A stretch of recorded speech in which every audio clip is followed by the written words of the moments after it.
All right, let's dive into the episode. Special shout out to our sponsors. Fulfill, number one sponsor, Northbeam. I'm the first user of all time. And a brand new sponsor of the show, Postscript. The good guys of SMS. That's their new tagline. So thank you for sponsoring the Operators Podcast. Let's get to the content.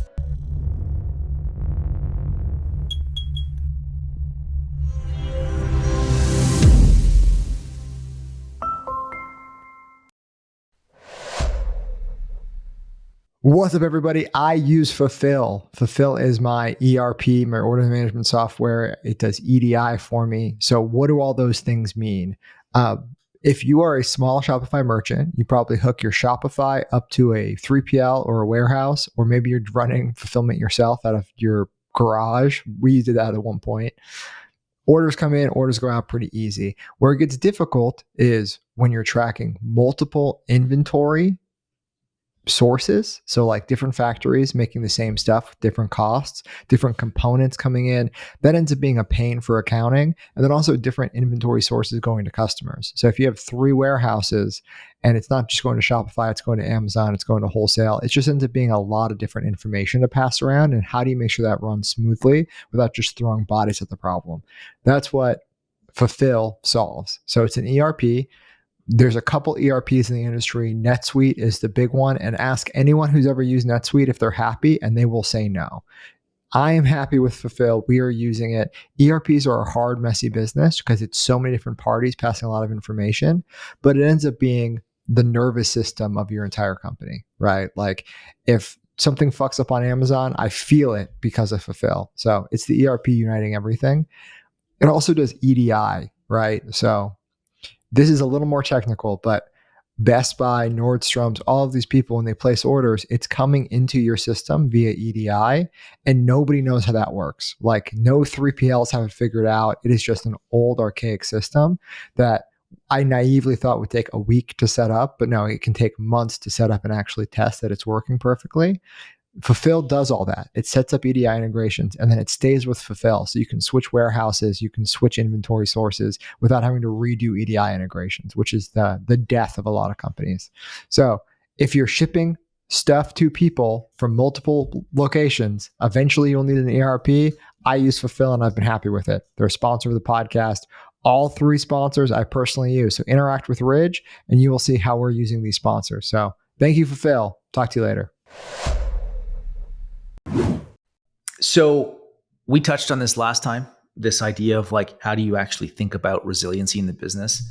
Top of mind for me, I think I posted a tweet to this, and Sean, I saw your message to the group over the weekend, is just around channel diversity or market diversity. And Jason, you made a mention this too, like international is helping your business right now. So, I mean, the question I have is like, how should a brand operator, let's say like 10 million plus in revenue, be thinking about when they should consider diversification? So I think we would all agree that like in the beginning, you narrowly focus on something, right? Like master one thing. But at what point do you think is a good marker for an operator to start thinking about it? Yeah, Matt, I think as an operator or as a person in life, you have to hold 2 opposite ideas in your head that are both entirely valid. The first being the way to true success and the way to unlock next level results in wealth is through intense and irresponsible focus on one thing. Michael Jordan's the best basketball player of all time, sucked at baseball, right? LeBron doesn't play any other sports. He just plays basketball, right? And that is because of an intense focus on one thing. And then, I mean, I think the best example of this is Masayoshi-san. Like, puts everything he has into something. Sometimes it works, sometimes it explodes in his face. And at 2 separate points in human history, he's been the richest guy on earth. And he's also been almost bankrupt 7 times, right? And that is like he's pot committed to whatever he does. So if you want to be a generational talent, you have to be talented at one thing better than anybody else. The polar opposite idea is that diversity is strength, right?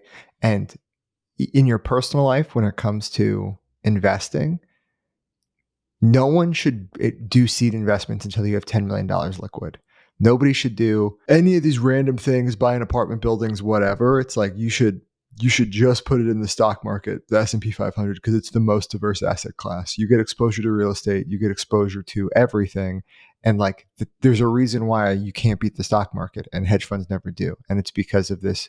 It is a single thing that is the most diverse asset you can buy, right? Not only is it public, not only is it audited, it's the best thing out there. And diversity being strength is like what we experienced in our business. It's like, yeah, we sell wallets, we sell all this other stuff. So if wallets suck, I can sell all this other stuff. And I got screwed over in Q2, and it's personal responsibility for all these things. I shouldn't say screwed over. We went into the Father's Day period wanting to spend 70% of our money on Meta, because last year we spent 70% of our money on Meta and it was great, right? So I was like, oh, okay, well, I mean, last Father's Day, we probably grew 80% year over year in a business where we have multiple 8-figure months. I'm like, yeah, we just want to do exactly that again. We went into it. Meta results were worse year over year to a degree that I couldn't spend that money. So now, because I wasn't diversified away from Meta, it's just been a way harder period this Father's Day than I'd want it to be. And that's where, like, oh yeah, if we came in more diversified, I'd have more consistent results. So you have to, as an entrepreneur, have both of those things in your head. The only way to actually see like outsized returns will be this intense focus, right? But also it could totally up your business. So what do you guys think about that? It's hard to disagree with it. I think that the real challenge with an operator is in your own business, you have to decide what the variables are that would trigger you at least considering diversifying, right? Because I don't think anybody would argue that like most wealth or most success comes from doing one thing and doing it well and doing it for a long period of time. But when you're the CEO of a brand, and at least in this era of brand building, right? We have most brands start out now in direct to consumer, at least Facebook heavy, most. But then when Facebook goes awry, it's like you kind of get gut punched. So it's like at what size, and then what are the variables that make you think like I should go beyond this? Mike, I'm curious to hear your thoughts, because you did not start out direct to consumer and meta heavy, right? You started out Amazon first. At what point when you were on Amazon and you were building Amazon, did you look at that channel and say, we are way too dependent on this machine? We need to go other places. I think there were two things that really stood out. One, I've told a story that we realized if something really negative were to happen in that channel, like if we were in a place where that could sink the business or really, maim the business. But I think the other thing that became really obvious was we weren't sure how we could continue to grow. There was a point where like if you searched water bottle, it was like 3 of the top 5 listings that it pulls up are simple modern. And, like we were doing great on every key term. And it was kind of like, well, where's the growth going to come from? So I think that can be a good time. There's a couple of different types of diversification, and I think it's worth calling those out. One type of diversification is I'm really good at this thing, and I'm going to do this thing in more places or in new and bespoke ways, right? I'm a great artist. I'm a great photographer, and I'm not just going to sell my photography in my studio anymore. I'm going to sell it online, and I'm going to display in these galleries, and I'm going to do all these other things to get my photography out there. Is different than I'm a great photographer, but I've kind of gone as far as I can, and so now I'm also going to be a painter, and I'm going to try and sell paintings.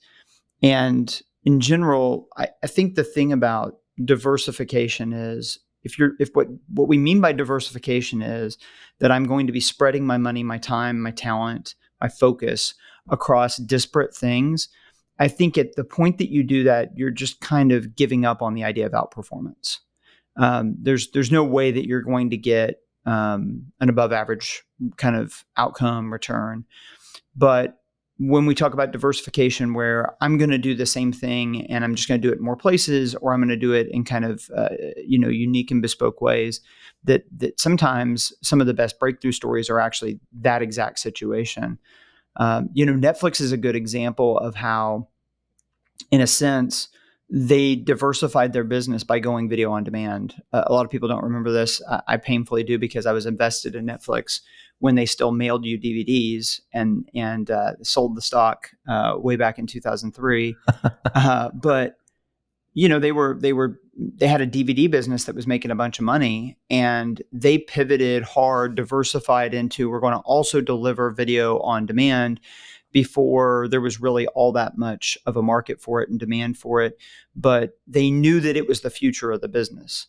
And so sometimes that's where diversification makes sense, is where you're disrupting yourself. You're preparing for the future that's coming, and not the, what's here today. Yeah, it kind of sounds like there's this idea of mastery, right? And to be successful, you need to master something. You have to have a high degree of mastery, but you can't let the reliance on mastery kill you, right? And I think about an example that, like, 10 years ago, somebody could be selling on Amazon and they could be like, well, I don't want to be too dependent on Amazon, so I'm going to sell on eBay. I'm going to sell on, Groupon or whatever other fucking marketplaces exist. Walmart.com, whatever. Target, whatever. Like, yeah, I'm going to be diversified. And now, through the passage of time, we know that person was an idiot and that they should have gone all in on Amazon. And if they did, they'd be worth hundreds of millions of dollars, right? And so, and this is why entrepreneurship is so hard. There's no fucking answer. It depends on your business, it depends on what you're doing. But to be successful, you do need risk concentration and you need mastery over whatever you're concentrating, or hopefully you have mastery of whatever you're putting your bets on. Jason, what are your thoughts? Well, I think the real problem here is that the build a D2C brand model on Meta, right, is done. That's why a lot of brands are trying to go retail right now. Some brands reach a stage where it just makes sense to go to retail for them, but there are a lot who have been less successful with the traditional D2C based on Meta model, and they're looking for retail as a lifeline. And it's the model's not there on Meta, and their marketing efficiency on Meta is no good. So they go to retail, but then they have to give a big cut to the retailer. So it's just like, I feel like there was this honeymoon period in D2C, which is way over. And now, I mean, we've all suffered from the Meta bugs. I know Sean has, I know Matt has, I know we have, I don't know if Mike has, but, and then on the other side of the spectrum, like you mentioned, there are these Amazon brands. They just built their business selling on Amazon. We know a few that are just monsters on Amazon, and that was a good build. And they're also suffering from Amazon trying to take more of the pie. So it's just going to be harder, and the cream rises to the top. And to have a resilient business, I think you need to just go in and think profit, from the get-go. And the days of building a business that that you're just going to think you're just going to acquire customers over time and build LTV and have your CAC go down. You need cash to weather that storm. So I think it's really focusing on profitability. What are you going to do if your business is down 20%? You have to have that.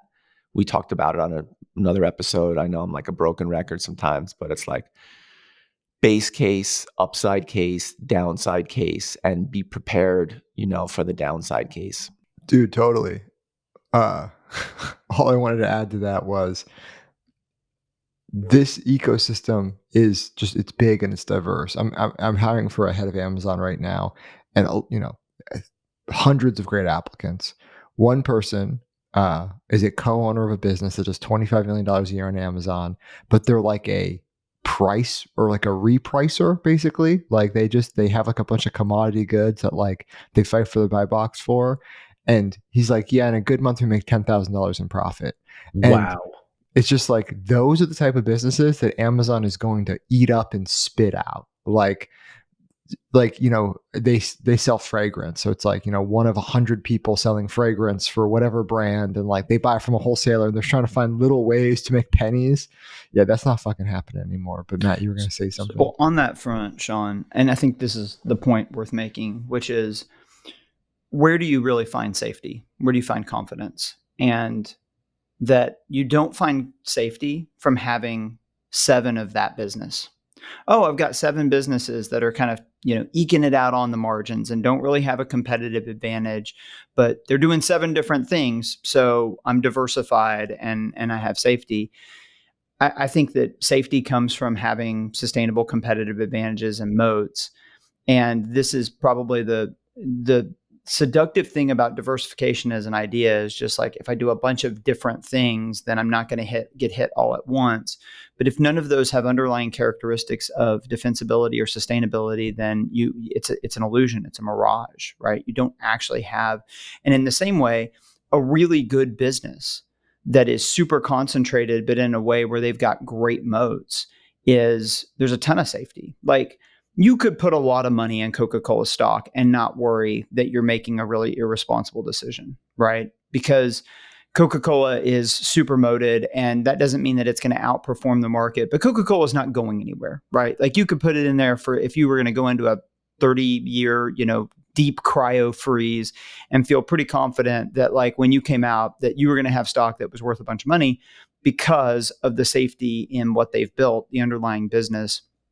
And for anybody who's building a business, this is the best advice that I can give is, I think Sean said it, concentration is the way that you find safety, because concentration of time leads to excellence, and excellence leads to moat building, and moat building protects things for the long run and makes them safe and makes them reliable future cash flows that you can count on. Would you apply that advice to any business size, Mike?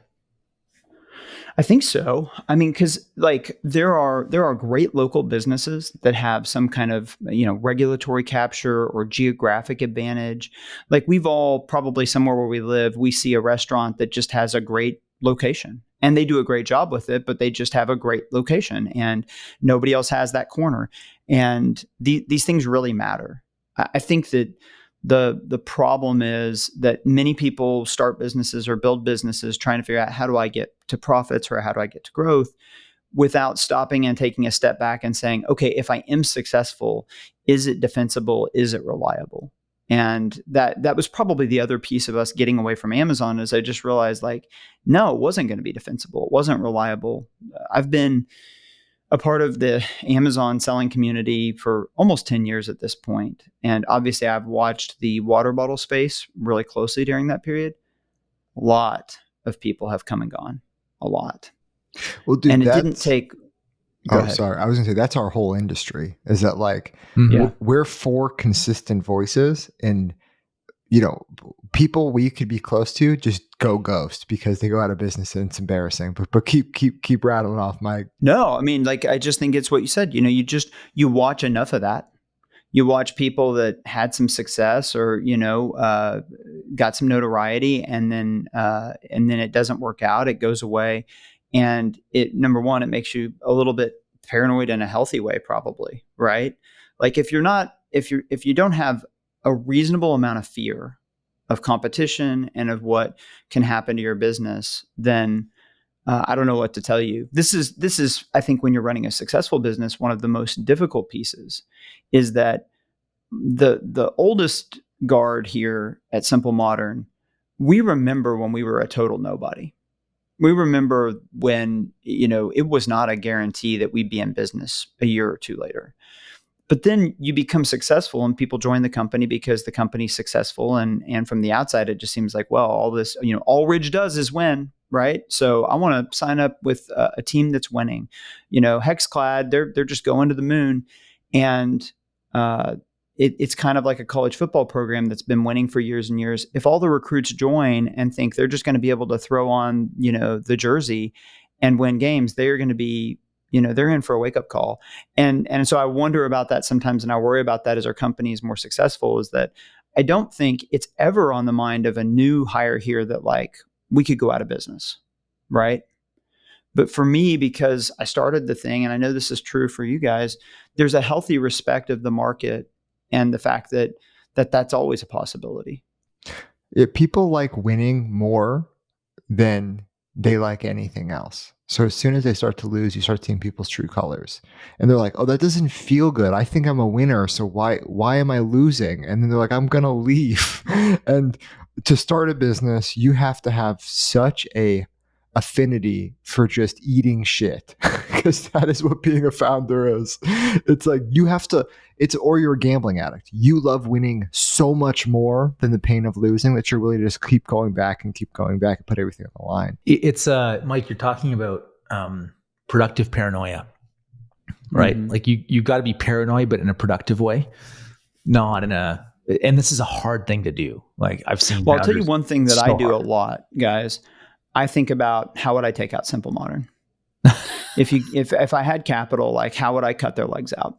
Right. And that I approach it like I'm a diabolical competitor. Like, okay, what am I going to do? How am I going to wipe them off the face of the map? Because it allows me to really like try and find where are those soft spots, where are the exposure points, and that somebody could attack us, where things could go poorly that I've got to fortify.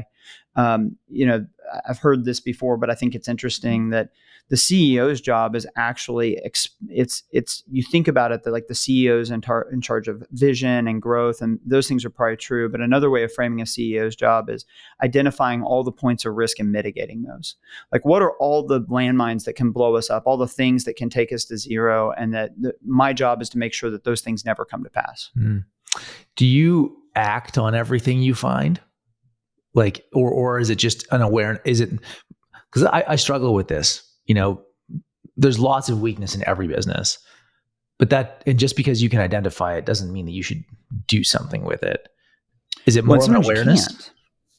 Sometimes you can't do anything about it. Right. One of the things, this is a random analogy I'll use, but apparently, I did not know this, but I was reading some stuff about China, and apparently out of all the branches of the military, the branch that you cannot speed up, no matter how much manufacturing you have, no matter how much, you're investing, you can't really speed up the development of a Navy beyond a certain point. Like it just takes decades to develop a competent Navy. Now, I've never been in the Navy, so I don't know all the specifics about why that is, but apparently that's a thing.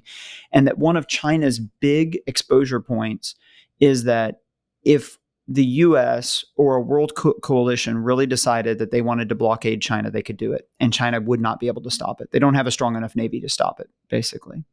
And so this is a strategic point of exposure for China. Now, they've done some things apparently in the South China Sea, like they've built some guns and stuff. But the fact remains, they would not be able to stop it. It's a point of exposure that they have that they cannot stop if enough people decided they were going to block them off from trade. And so they're aware of it and they plan strategically around that. And in the same way, every brand has parts of its business where it's like you're just exposed, and there's nothing you can really do about it. But even knowing you're exposed there can deeply shape your strategy. Yeah, Mike, I don't think anyone should try to take out Simple Modern. It's a great business, but so boring. It's like, I'm going to sell even cheaper water bottles, even more places. It just sounds diabolical, man. Sure. Well, and to some extent, that's one of the strategies, Sean. And it's one of the risks of, doing a podcast like this. This is the reason why a lot of people don't build in public. The best thing you could do if you're Simple Modern, if this was our only consideration, is just make the business look crappy from the outside. Just make it look like you don't make money, make it look like it's the most boring thing, like there's no growth, and just nothing to see here, nobody, or you go the opposite way. And so this is basically how I've approached it, is the reason why I like sharing things online is I'm intentionally giving away information. And so when I post, like, let's say I do a post about Amazon and a tool we use on Amazon, I'm giving away information, I'm giving away ability. But before I hit post, I'm thinking about, okay, does this expose us? Or are we prepared for, if somebody were to use this information against us, are we strong enough that we can take that? And in some ways, it's been a mechanism I've used to make the business stronger. Is I'm going to give away information. I'm going to let people know what's going on. But it's also going to push me to know that I've got to fortify the business if anybody were to use that information or the things I share to want to attack us. What's up, everybody? Welcome to the Operator's Northbeam ad unit. So 30 seconds, I'm going to tell you all about how if you have any problems with Northbeam, you can directly message Austin, the CEO. He is there. He will set up your ad account. He will make your bed. He'll give you cookies. Really, they have a dedicated team of people, probably 30, 40, 50 reps at this point, who will make sure Northbeam is working correctly and functioning so you can get amazing data out of this ecosystem. They will be more hands-on than any meta rep will ever be, and they're going to help you understand where your ad dollars are best spent, best positioned, and which ads are working. My team works with the Northbeam team literally every day. They're in my Slack. Maybe you don't get the same level of support as an operator, but they will be there to make sure it's working. And if you're not happy at all, just email Austin. He will take care of you. We use Northbeam every day. It's a benchmarking tool. It's super helpful for forecasting, daily pacing, inter-hour pacing. So we can see, like, if we just launched an ad in 2 hours, if it's working or not. That's what Northbeam does for us. So thank you, Northbeam, for the support. I'm customer probably number one. So thank you so much. Well, one thing to add regarding Northbeam, because we just went through a contract renewal with them on their specifically on the MMM, and we got a pretty sweetheart deal. And I expect them to come back to us and raise our price, and they kind of deserve it. I was like, let me reach out to the team, and see how it's going, right? Because I'm not in the day to day. I get feedback. And the team was like, they have improved the MMM so much since we started it that they were like, we should definitely pay for this increase. So, and my team hates every agency and most SaaS. The only person that hates SaaS, the only more than my team is Sean Frank. But yeah, I mean, they came to us. They're like, hey, you guys got the sweetheart deal. We were one of the first MMM clients. And I was very, very pleased when my team was like, it's really working well for us. So that's my little MMM plug. Can we talk about the whole building in public thing for a second? Just like a quick diversion, because I think it's kind of funny.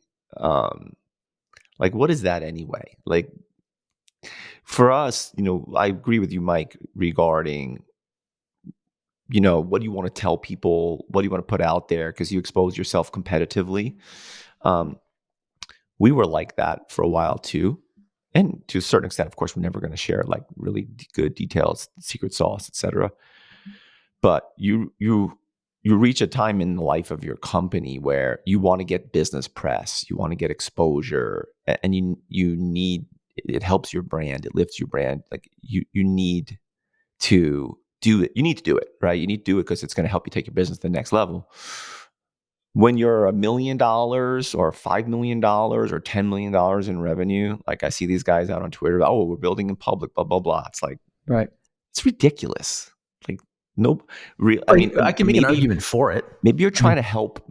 If you're really just like trying to help people get better and like take people along on your journey, I like it and respect it. But it sounds like it's more like, oh, I just want to like, it's their way of getting traction on social media. I think it depends.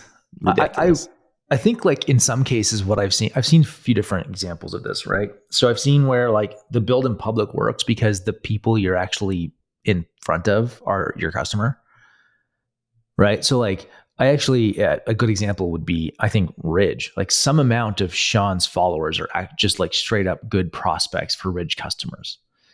So that's one. I think there's a case to be made for some people to build in public in that it actually serves as like almost like an accountability function. So if you're small, you don't have a board, you don't have like other people around you, and some people just need the accountability. I think some people, Jason, to your point, they just want to be helpful, right? Like seasons of life.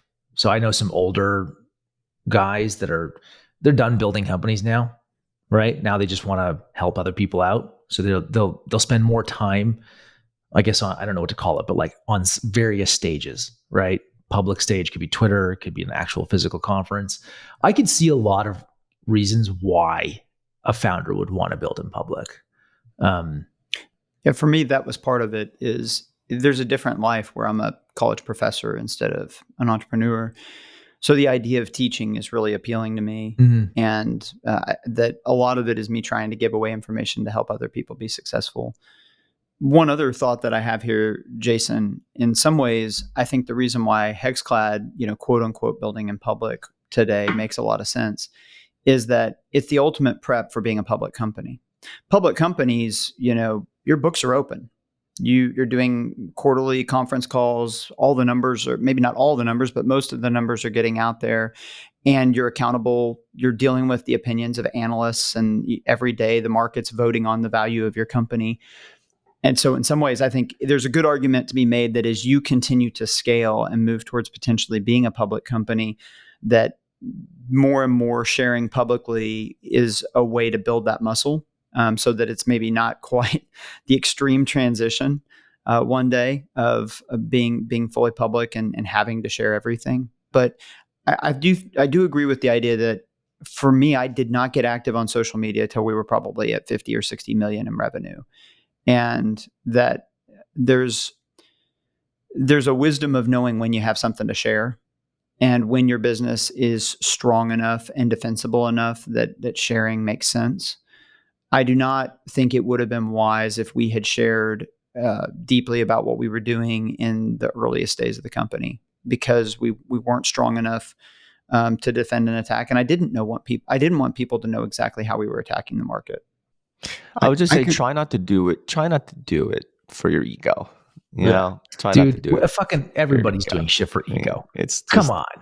Well, come on. It's just ridiculous. You shouldn't do it for your ego, because that's how you get people who only share wins, and then those are the voices that disappear, right? Because sometimes your ego needs to take a hit. But here's 5 concrete reasons why Ridge did it, or I guess I did it. 1, Matt, I probably sold $200,000 worth of product by just shit posting on the internet. So it's an honest day's work, guys.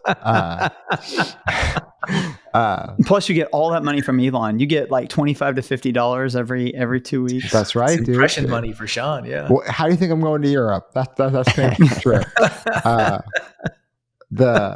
The second is like recruiting. It undoubtedly helps with recruiting. 100%. Like people have to see you, and you have to be a human, and people want to work for you. Third, I got the Marquez deal because of it, right? Like it has helped with business PR or whatever Jason was talking about. The fourth, iron sharpens iron. So like I have to give something out to the community so that other people give other shit to the community so that I can learn from them, right? That's the whole point of the podcast, is so that like when I'm at an event, people walk up to me and they're like, hey, here's something you need to know about. I'm like, oh, great. I can learn shit. And then the fifth one is we're just entering an era of the cult of personality is like coming back in full force. So I think the learning point you're making, Sean, is the point, which is when you're in a thinking job, and our job is basically making a few really key decisions a year, that the quality of thought is everything. And that a lot of people join local CEO groups or whatever. But what the internet makes possible is I'm able to interact with some of the very best minds of my entire generation in the business world. And, they're all in a chat group together. And we're, it's inspiring to see, like even today, this morning, Sean, you shared some of the things that you would have done differently about Q2. And you walk through your thought process and how you were learning from it. And that's invaluable, right? When you're able to have that kind of interaction with other people that are really gifted and really talented. And especially when you're running a big business, it's just difficult to find somebody geographically that's really close. Maybe if you're in a market like LA, but like in Oklahoma, like there's just not going to be a lot of CEOs that are similarly situated to me where I can talk through, hey, here's what I'm dealing with, and they can challenge me with thoughts. And so for me, I think that's the part that I've gotten out of it. Other than the massive ego stroke, to your point, Jason, that we all get when people tell us our companies are great. I think the ability to connect with and surface just brilliant people all across the United States and even the world that have challenged me and helped me to think better about my business. It's not an overstatement that being a part of this conversation, I will forget sometimes that I'm on a podcast with you guys, which is maybe why I get long-winded, is I just don't even think about, I'm like externally processing. I'm not even thinking about the fact that other people are listening. I'm just talking to my friends about this stuff. And then people will reference the podcast and I'm like, oh yeah, I guess that was recorded. I guess people were listening, but like I forget for a little bit because we're just talking with each other and I get a lot out of the time. So I think that's the real advantage of leveraging the internet, is just the ability to surface community and other people that can challenge you and level you up. I think the other thing that at least for me, is I look at this game as an extremely long one, and that I don't see having some kind of personal profile and just putting it out there. I don't see that as a net negative thing over a long enough period of time. Well, here's something. So, we're in a lot of litigation. So I got the Post last week, and they brought up some of my tweets and they asked me about them. And what's so funny about that? And is this all the death to my enemies tweets? Are these coming up in Discovery? Dude, they asked me about that. that was one of them. And I only have one tweet I've ever tweeted that had to get reviewed by legal, and it's like a big long thread, and then they actually co-signed it. It's the only one they asked about. And I thought that was so funny that I'm like, dude, the tweet right before I was getting to Post was about me killing myself if you didn't buy a Ridge wallet. And I'm like, man, they could have asked about that. But I'm like, okay, the one I got anyway, so that's just like one thing is that, there are downsides, undoubtedly. Jason's point, sure. There's downsides putting yourself out there in the world. But to Mike's point, there's so fucking few people to talk to about this that, like, if I just walk to Irwan down the street and be like, hey, does anyone work in e-commerce? They're going to think I'm like a leper, dude. So like you have to go on the internet and find people, and that's how you find your community. So Paul Graham has an essay about ambitious people. And he makes this observation that ambitious people, often you don't see it early in their life. And the reason that you don't see it early in their life, or it's not obvious, is because ambitious people are fairly rare. Like they're, a single digit percentage out of the population. Most people are normal, and that's fine. But the people like us that are really ambitious, it's a rare breed. It's a different kind of cat. But when you're surrounded by people that are normal, it kind of suppresses the ambition. But then what happens is as you get older and you start to select your community, instead of your community being selected for you, like it is in, say, high school or grade school or whatever, that when ambitious people get around other ambitious people, something special happens. It's like a plant that hasn't been watered all of a sudden gets watered and it springs to life. That there is this process of ambitious people rubbing against each other that makes them more ambitious and makes them more effective. And we've seen this even. Like I've seen, like in our chat group, somebody will pop off with an idea and, out of nowhere, there's 200 messages and somebody is like, hey, this is actually going to change how I do this area of my business. This is the power of finding people like yourself. Like you might be the needle in the haystack, but the world's a really big haystack and there's a lot of needles in it. The internet allows you to go find those other needles that'll like yourself. And when you do that, it like supercharges you and it motivates you in a way that's almost impossible otherwise. Mm. Totally. Now, I'm going to reground it back to the resilience piece. Jason derailed us, wanted to dunk on us for being building in public, but I want to run through. Jason's just like a golf influencer. He's like, you guys are stupid. I'm just posting golf videos. Yeah. Well, I see you wearing a Pebble Beach shirt, Mike. That's right. Jason, you'll appreciate this. Like, and anybody who's ever golfed, I think I probably have the most out of whack ratio of skill level to level of course I've played. It's like I never play, and when I play, it's like Pebble Beach or Trump National or whatever. So anyway, that's such a Governor Mike thing, All right, I want to talk about Postscript for a minute. We switched to Postscript a few months ago. And the transition was completely seamless. And I have to say, like, the level of commitment they have to their clients is exceptional. They chased us for a really long time. So we're using their SMS platform and it's gone off without a hiccup. Like I said, they're really committed to us. The pricing was very reasonable. And they are working on some really cool stuff with AI, and I think we should expect an announcement from that pretty soon. So check out Postscript if you're new in SMS. By the way, Mike, congratulations for Entrepreneur of the Year, buddy. It's amazing. Hey, congratulations to XCloud as well. Like, this. It's a team award, really. Even if there's a figurehead that accepts it, and quite a few of our friends that are in the e-com space that are in some of these groups that we're in were recognized during this round. And in some ways, it was just confirming what I just said, that we've kind of self-selected into a group of really exceptional people. And the reality is a bunch of people in those groups didn't apply this year, but they would have won if they had, like that.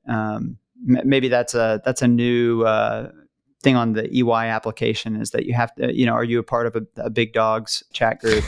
Dude, I mean, Mike, did they record your speech? They did. Or one of my guys recorded it. I'd love to hear it. I just got to tell you guys, like, as an aside, Danny's speech, like, seriously, we were the second to last to get called. And I think Cassandra... Were you nervous at this point, Jason? Were you nervous that it wasn't going to happen? Someone had given me a heads up, not that I believed them, to say we were going to get called. So I was like, okay, we're going to get called, because we had like bought 2 tables at this thing. Like, our lawyer bought a table. It's like, I can't imagine if we, and everyone's like, oh, nobody wins the first year and blah, blah, blah, blah, blah. Right. Like, some guy was up there, gave out the award. Like, he took him 4 tries to win. Oh, and I was like, you got to be kidding me. We would quit after the first one. But, Danny just like literally burned the house down. The LA football club won. Right. Yeah. Will Ferrell. I saw that as one of the owners. And so, like, they keep highlighting Will Ferrell in the videos and blah, blah, blah. Right. Of course, Will Ferrell wasn't there to pick up the award. Like, and they brought up like 20 people from the football club. It's like, I thought they brought up the whole damn team. And Danny's like, blah, blah, blah. Yeah. And, the football club, like, their main guy didn't even show up. He's like ripping on everyone. And he's talking about our law firms. Yeah, and our lawyers bought a table, and I hope he's not billing me by the hour for this. And it was just like everybody was so dry and just zero fucks given. Just like he goes, yeah, and when we started the company, with fraudulent credit cards, I'm like, Danny, like, we don't need to say that. It's like, no, well, like, the statute of limitations has run on that, so it's fine. It was so good. It was so good. True Hexclad style. I mean, you can't go up there and give an emotional, heartfelt thing. You gotta go up there and be like, yeah, you're fucking right. I'm the entrepreneur of the year. Fuck you guys. So good. Congratulations, Mike. Yeah, Mike, congrats. I mean, dude, what blew me away is that, like, I had no idea about anything, and then 6 people popped off. Mike, you guys, Cassandra and Jeremy, Katie. Just a baller ass group, dude. Mm-hmm. John, you wanted to bring us back to the resiliency thing. Go for it, man. I just wanted to kind of give people some clarity about how they should think about this business. And this is the reason why you've heard us make comments about investors in the past and being bootstrapped or whatever, because Jason brought up this point. What do you do if your business is down 20%?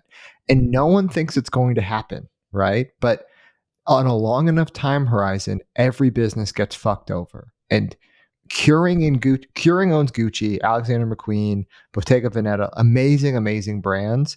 They were down 6% year over year in Q1. A diversity of assets for the best in class luxury brands. They continue to be down, right? Do you think you're better than Gucci? Like, it's going to happen to you over a long enough time horizon. Mm-hmm. So you have to be prepared. And when we talk about, resiliency, Ridge has no investors. So it's a very small group of people who trust each other to make these decisions, who've been in this business for 10 years at this point, right? And we have a strategy that we're executing on. Our goal is to replace Coach, right? Coach does $1 billion a year in a men's business. We want to replace that over a long enough time. But we have contingency strategies. If things get really hard, we can jack up our prices, pivot to a luxury brand, and just focus on selling as few units as possible, because that is what Chanel has done over the past couple of years. Chanel's growth has been 30% year over year, and it's because they're selling 50% less units at 200% higher prices. And like, that's a strategy. The flip side is I could just mark my shit down, blow out and acquire as many customers as possible, and move down the price curve. So there's different strategies at play there, right? And like, that's optionality, and optionality feeds into resiliency, right? And then it comes from ownership structure, Sean, which you're getting at, like that when you're not public, when you're privately held, and either you have investors that trust you, or the ownership is internal, then you have the ability to say, hey, we're willing to take a step back 20% this year to take a step forward over 5 years, or we're willing to go downstream even if profit goes down short term because we're going to have a heck of a lot more customers. We're going to be able to sell more luggage, more whatever. And I think that you just can't overstate what control and what agency is worth. Totally, dude. And the next thing is because we're profitable, because we're bootstrapped, my balance sheet's over $20 million. So I'm like, all right, I got some time to figure my shit out, right? Like, if sales went to $0, let's say the government puts a ban on you cannot buy stuff from rigid.com anymore, I have 20 months or whatever to figure shit out. And it is that sort of optionality that builds in resiliency to this business. Now, if you're not on top of your shit, you can get complacent. And then we've seen great business get complacent and go out of business because of it. So you have to be productive paranoid. Like I think Mike said that, or Matt said that earlier. But anyway, that's what we're talking about resiliency, is that like we went into the Father's Day period off of best in class growth in Q1, mid double digits, putting up 10 million plus in extra dollars or whatever. Going to Q2, we're like, we're going to run that back. We're going to launch new shit. We're going to run Facebook ads. And it's just basically been minimal growth year over year. It's been hitting your head against the wall because of fucking, who knows? Could be macro, could be whatever else, could be my brand sucks, who knows, right? But it is a mark of maturity in a business to just own those things. Because a lot of times you talk to people and there's a brand that just went bankrupt. I was at an event in New York 3 weeks ago and they were there giving a talk about how good things are going. And it's like, you don't want to be that fucking guy. So you should have some sort of a built-in resiliency in your business. But Matt, or even, Jason, as a founder, do you follow Brad Gerstner on Twitter? I know he's you the guys best, listen to the dude. show. So Isn't he the fifth bestie? dude, he's so good. So he posted this thing. I thought the timing was great given this conversation. I think it was 2 days ago. It's like he was subtweeting something else that defined conviction. And he's like, all of my soft circled LPs pulled out in 2008. He launched anyway with $5 million. And by 2021, he had 20 billion in assets under management, mostly from returns. Like, it's most of this game as a founder is going back to what you started with, Sean, is literally just being okay getting punched in the gut repeatedly, and just like knowing that you're going to eat a shit sandwich. Don't nibble, just bite, keep biting, and eventually, like, if you're patient and you're lucky, it works out. But it is really just a game of eating shit. Like, that's it. You want to be resilient, be okay with that. So, okay, here's a question on this note. How do you lead your team? It's one thing when you've got a lot of equity, when you're CEO, when you're a founder, to be like, okay, it sucks right now, but I'm going to make it through it. I'm going to grit my teeth. How do you build teams where the team doesn't freak out, where people don't start updating the resume, getting on LinkedIn, whatever? Like, how do you build teams that when things aren't good, that they stick together and they do their best work? Dude, that's hard. So I'll give you a bit of an experience share here. So like, we're venture backed. I've talked about this in the show before. I'm not bootstrapped. The weird thing when you're venture backed as a founder, so like I bootstrapped and built my first company and sold that to private equity. So I know what that feels like. That took 10 years. When you're venture backed, you are going into it knowing this is temporary. Like, as the founder, as the CEO, like, there's a really good chance that it's temporary. Whether that means exit or just bust, temporary. It's kind of like one of the key, like your investors don't want to be invested in you a long time. That's like their whole fund structure has got a clock on it. So you feel like you would then have a clock. That goes then to, how do you build a team around this, right? Like, how do you incentivize people? What's your recruiting process look like? What kind of questions do you ask folks up front? We, from day one, as business partners, like myself and my co-founders, decided that like we would only hire people who had try to find a balance between a high degree of drive and humility.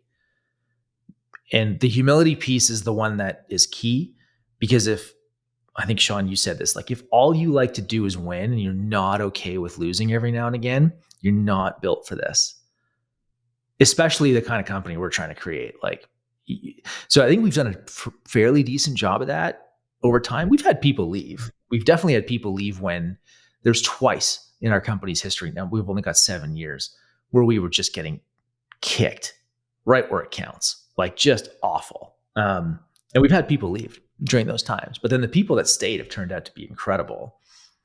And I think that's, when I look at it, I'm like, I wouldn't change a damn thing. I don't think I would have not hired the people who left either. That's just part of it. Yeah, dude. I mean, it's a self-confidence thing to just be like, no, I'm a winner. I only like to win. And when losing makes me uncomfortable. When like we've all talked about, dude, the hero's journey, right? Or like in baseball, like what they're hoping for is a 500 record. They're hoping to win half the games. Mm-hmm. And it's like, yeah, that's the reality of life. I think we fall into these stories that like, it is just like, yeah, I'm a fucking winner. I've won the whole time. I mean, Jason could probably tell us better than anybody. He's had 9 goddamn careers. Like, Jason, do you win at all those careers every time? You've done more than anybody else. And it's like, yeah, dude, you have to be just as comfortable surviving the shit. But next week or tomorrow, we'll record an episode talking about how to incentivize teams through the ups and downs of life. Oh, I like that. There's a good follow-up. Should we call it today? Is this the pod? Let's do it. Just vote for Governor Mike. Call to action. Don't subscribe to our channel. Vote for Governor Mike. Right, coming to a ticket near you. Governor of X. That's what I'm going to run for. There it is. All right. That's the pod. Bye, talk to you. Bye. Be good. All right. See y'all. All right. I hope you enjoyed another Banger Operators episode. Thank you to Fulfill, the world's #1 sponsor, Northbeam, the attribution choice of all 9-figure brands on earth, and Postscript, the good guys of SMS, bringing you the best text messages possible at the best rates that they can do it and turn a profit. Thanks for being here. Thanks for sponsoring. Thanks for listening. Talk to you guys later.